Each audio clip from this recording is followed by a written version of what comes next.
Hey guys, Mr. Stevens here again with a lesson today talking about different issues with statistical investigations. This is going to be, I think, one of the more important lessons we do this whole year, because the things we're going to talk about here have there's a lot of useful information here that's going to be very useful to you beyond your time at school. I think you'll understand what I mean by that as we get into it. I want to show you some ways that statistics can be used to mislead you. Okay, what we have here is a graph of the global air temperature change in Celsius from 1989 to 2012. Now, if you looked at this graph, you would be quite reasonable in saying that, well, perhaps global warming is a hoax. If over a period of 14 years the global temperature average actually went down, why is everyone talking about global warming? This graph obviously disproves it. Well, the reason why this graph is misleading is because this year, 1998, was actually a record high year. If you look at the graph over a longer time period, see, this is 1998 right here, but if you look at the graph over a longer time period, all the way back to 1980, you see the trend is actually very clearly upwards. Or if you go back even further to 1990, you can see it even more clearly. The trend in global air temperature is definitely upwards. So you see how if it was my agenda to convince you that global warming didn't exist, I could show you this first graph and you might be inclined to believe me.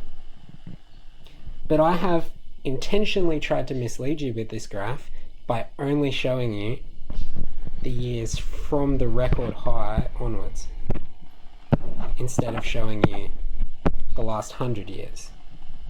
There are a lot of other ways statistics can be misleading. Let's look at this one. This was a British graph showing the recruitment of nurses.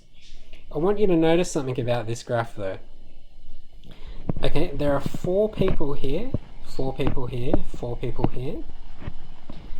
This is going up by about 200, and this is going up by about 50. The number of people haven't changed. Okay? This is a change of 200, this is a change of 50. This is a change of about 3,000. So 1, 2, 3, 4, 5, 6, 7. 28 people here, 28 little pink people represent 3,000 people. And then here, there's a change by 1,000, and you've got 8 more little pink people.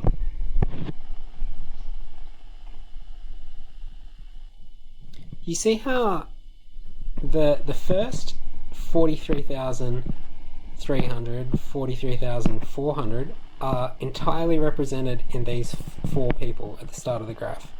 And then here we have 28 people, and here we have 8 people representing an increase of 4,000. That's a 10% increase in people represented by a almost 1,000% increase in people on the graph. So you can see how this scale is incredibly misleading.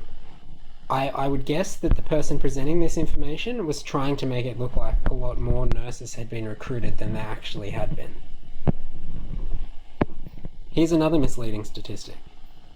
This is actual advertisement that was used in Australia showing that Nurofen is more effective at pain relief than paracetamol.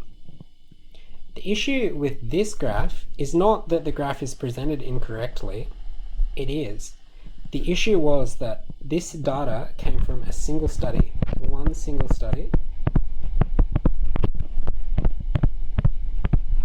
in, I believe, in 1992.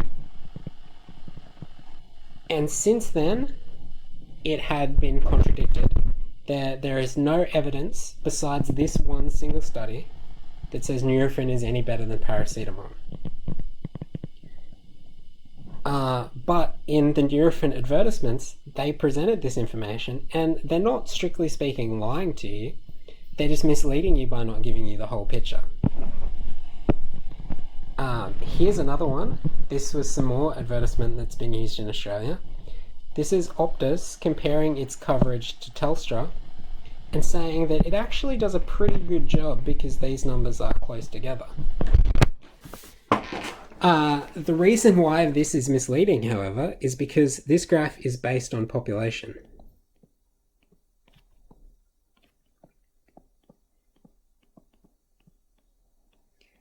And as we know, a very, very significant majority of Australia's population is clustered in this area of the country. So what they're saying here is correct. Optus phone coverage may reach 98% of the population of Australia, but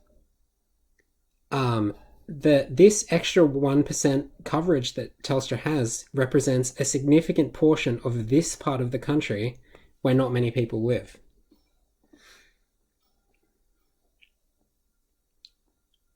So these are some of the issues that we can have in statistical investigations. There can be bias. Data is unfairly skewed or gives too much weight to a particular result. This is a clear example of bias. They're only representing this one single study. This is another very clear example of bias. These 4,000 extra nurses are given a significant bias over these first 43,000.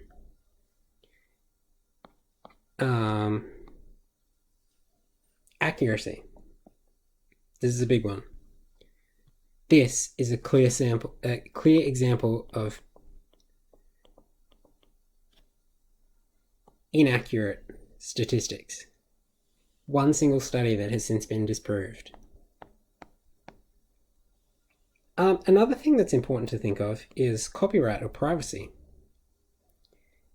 You have to be sure that you have the right to use the information you've found in a statistical investigation.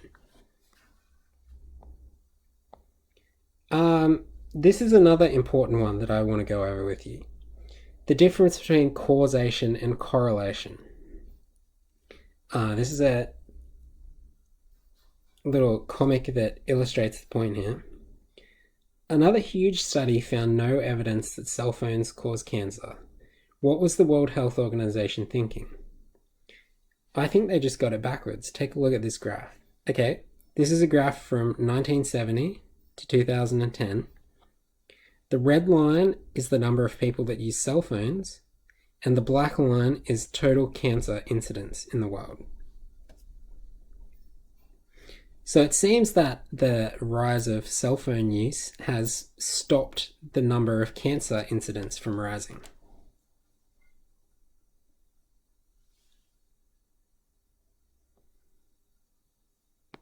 Here's another interesting one. The red line here is the number of people that have drowned by falling into a pool, and the black line is the number of films that Nicolas Cage appeared in the same year. And you can see here that these two things seem quite strongly related. In 2003, there was a bit of a dip in both. In 2007, there was a very clear rise, followed by a dip in 2008. It seems like Nicolas Cage starring in films is very strongly linked to people who drown by falling into a pool.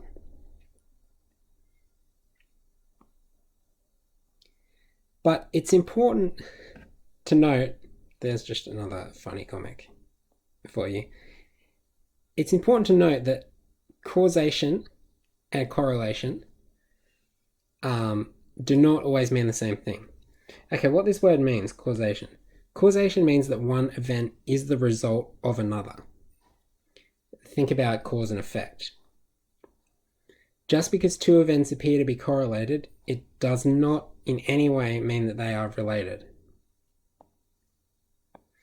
You'll see this point when you look at some of these questions.